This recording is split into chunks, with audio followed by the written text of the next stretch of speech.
Welcome to Sleepy Time Stories. Let's snuggle in, close our eyes, and go on a gentle little adventure together. Tonight's story is called Chloe the Cat Packs Her School Bag.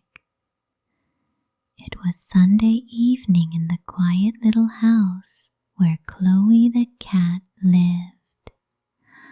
Tomorrow was the first day of school, and Chloe's whiskers were twitching with excitement and a little nervousness.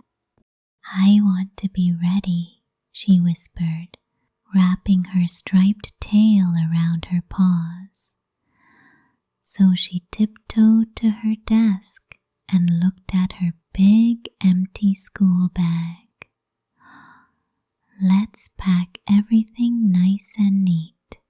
First, Chloe gently placed her notebooks inside, one with stars, one with tiny fish, and one that smelled like vanilla, just a little. Next came her pencils and crayons, lined up by color, red to violet, all in a row. Perfect. Then she added her lunchbox, tiny triangle sandwiches, crunchy apple slices, and a soft cookie shaped like a moon. She paused.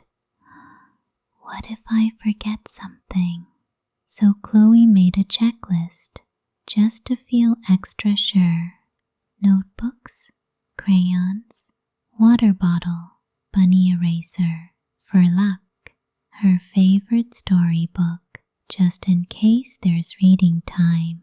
With everything packed, Chloe zipped up the bag and smiled. I am ready. She set the bag by the door, lined up her little shoes, and climbed into bed. Moonlight gently stretched across her pillow. She whispered, "School will be new, but I'm not alone." With one last stretch and a paw tucked under her chin, Chloe drifted off to sleep, dreaming of kind teachers, crayons, and cozy classroom corners. Thank you for listening to Sleepy Time Stories. Good night, little one. May your dreams be full of courage, crayons, and perfectly packed bags. We'll see you again tomorrow.